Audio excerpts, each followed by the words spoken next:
Hi, I'm Rusty Beck, and this is Identity, a vlog dedicated to exploring what it means to be human. This is the 10th post in a story I'm calling The Long Shadow, documenting Reserve Officer Buzz Watson's investigation into the 30-year-old unsolved murders of his father and uncle, which just today took a giant leap forward towards an arrest. Now, what you see up on these screens around the room, Buzz?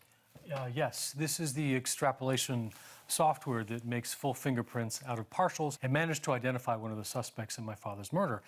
And I still can't tell you his name. Yeah, but what we can say is that you interviewed him just a few hours ago, and I have some questions for you about that. Okay. How did it feel sitting opposite one of the two men responsible for destroying your family?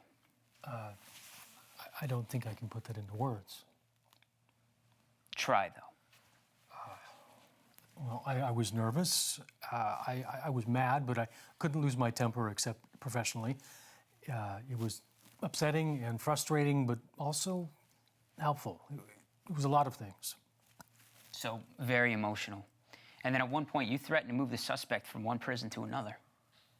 Yes, because he's in the 28th year of a life term, which he served at the same correctional facility.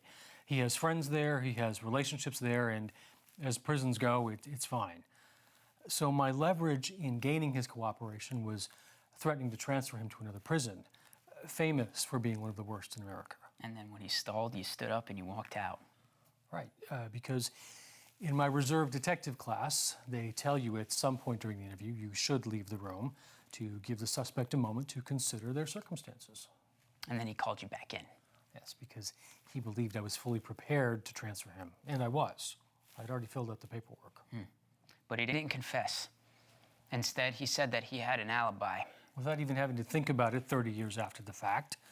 And yes, he gave me an alibi, and I still have to look at that. Even though we know that he was at the ATM the night that your father died. That's right, because with all of this software we used to find him, including the extrapolated print, is inadmissible in court.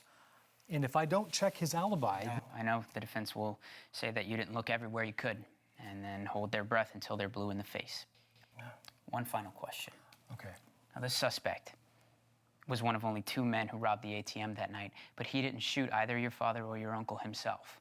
No, but he was just as guilty as the person who did shoot them. And can you explain why that is? Oh, yeah. If you commit an armed robbery and someone dies as a direct result of your crime, that's called felony murder. And the law would regard you as culpable as the actual killer. Whom we've yet to meet, but we are getting so close.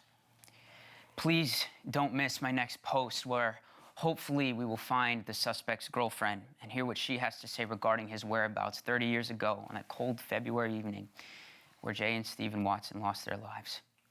Until then, I'm Rusty Beck, and this is Identity.